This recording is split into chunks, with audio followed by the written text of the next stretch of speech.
How's it going? Hey, my wife is going to the grocery store. Kids are watching Toy Story. I'm geeking out. I'm excited. It warmed up. And I'm on the 80-20 tangent this week, so I want to try to make more sense of that.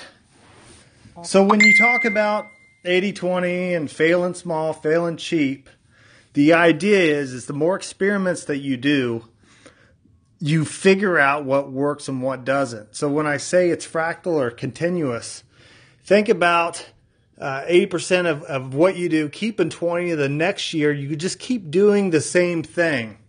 And this can apply to not only crop flex, but marketing and so on.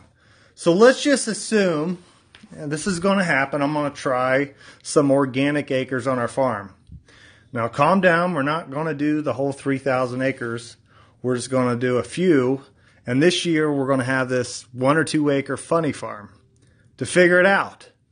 But if I was going to go into organic farming with the assets that we have now, you know, if I wanted to scale this, I would need this rotary hoe, a flamer. I could add up all of these input costs. How can I, enter a new enterprise easy? Make it cheap.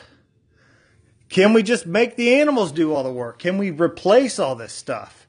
So when you look at this idea on a graph, it looks just like that. It goes up quickly. So if I were to make lines here, and let's just say that instead of 30-inch corn, where I need full tillage, I need to rotary hoe it, then come and flame it, then cultivate it, and use the dirt to pile it up, and I got to take care of this whole part.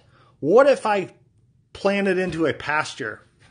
And what if I have a rhizomious, thick pasture in here, and instead of flaming the whole thing, I flame a foot here and a foot here, and I take my pig shit and I put the pig shit right underneath the plant. Let it soak in, let it calm down a little bit, and flame it. Just let this have a competitive advantage. I talked to Isaac Greason, and Roger came to Louisville, and Isaac boiled it all down. He said, look, you have to be the plant. You have to give it a competitive advantage for sunshine. That's all it is. We got all this stuff. If we just think about the plant, giving it a competitive advantage, we can win. So we just take time and space. I've seen a lot of people talk this year. Daryl Starr, you have this volt. If you plant naked seeds, just time and space. Think about that plant and get it started. So just imagine a pasture.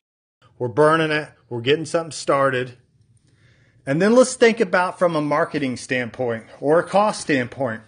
If I were to plant 30K organic corn and I got to do all this stuff, seed's pretty expensive. If I could get, these numbers don't matter. I think you could get 2/3 or 3/4 of a yield in ultra wide rows with a lot less seed. But if we start putting animals out here, if we're starting super small and we don't have to market all this stuff, we're learning. If organic beef is twice as much, but value added direct selling, I can get 8,000. If I have 10 cows and I sell 2 of them for 8, I can sell the rest for 4. I can fall back on that, and this can increase as the years go by. So what if we come out here and we start these chicken tractors in between here when the corn's from 2 feet to tassel, and then we bring the lambs out here, and they're out here until October, and then we bring the cows out here. How many animals can we use in between here? And value add and kind of share the story, share the whole thing, make it transparent. Put a code on there at the store, or people can Google you and see this all happen.